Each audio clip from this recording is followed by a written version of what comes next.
MTB arts college પ્રવેશ વિવાદ સામે આવ્યો છે। બીએની 135 સીટો સામે 8000 ઓફર લેટર આપતા હોવાના આક્ષેપ સાથે એબીવીપી દ્વારા વિરોધ કરવામાં આવ્યો છે। એમટીબી કોલેજમાં બીએની 135 સીટો સામે 8000 ઓફર લેટર આપવામાં આવ્યા હતા, જેના વિરોધમાં એબીવીપીના કાર્યકરો દ્વારા કોલેજ પર બાન મુકાયો। ઇન્ચાર્જ પ્રિન્સિપાલ ડોક્ટર રુદ્રેશ વ્યાસને ઓફિસમાં 8 કલાક સુધી બંધક બનાવી રાખ્યા। પોલીસે એબીવીપીના 9 યુવકો વિરુદ્ધ ફરિયાદ નોંધાવી છે। ઘટનાને પગલે ડોક્ટર વ્યાસને હટાવવામાં પણ આવ્યા છે। નમસ્તે, પુનિત આચાર્ય, ગુજરાત પ્રદેશ ખેલો ભારત સહસંયોજક એવી જવાબદારી। શું આખો વિવાદ હતો કે ગોધી રાખવાનો આરોપ લાગી રહ્યો?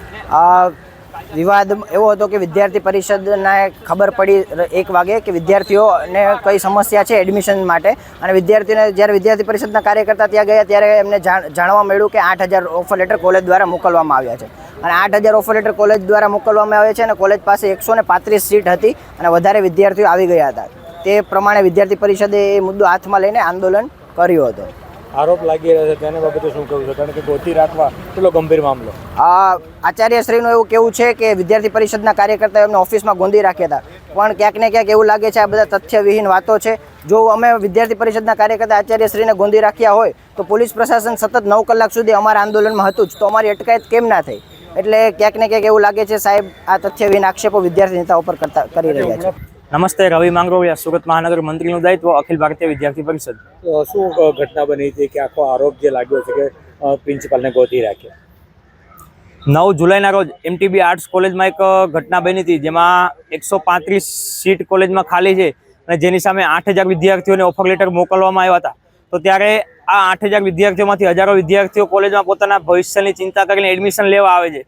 તો જ્યારે વિદ્યાર્થી એડમિશનની પ્રક્રિયામાં જાય છે તો વિદ્યાર્થીને કહેવામાં આવે છે કે તમને એડમિશન નહીં મળે, અમારી પાસે આટલી બધી સીટ જ નથી।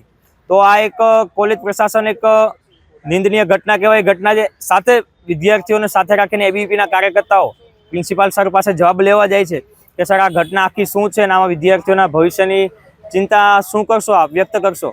તો જ્યારે પ્રિન્સિપાલ સર કહે છે કે મને ધ્યાનમાં નથી, અમારા ક્લાર્ક દ્વારા આખી ઘટના કરવામાં આવી છે અને ક્લાર્ક દ્વારા એની રીતે જ ઓફર લેટર મોકલવામાં આવ્યા છે।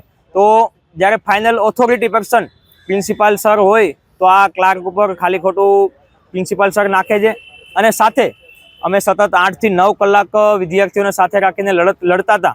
તો એ લડવામાં વિદ્યાર્થીઓ સાથે હતા, વિદ્યાર્થીઓના વાલીઓ પણ સાથે હતા। તો વિદ્યાર્થી પરિષદ નારેબાજી કરતી હતી, છતાં બી પ્રિન્સિપાલ સર પાસે કોઈ જવાબ ન હતો।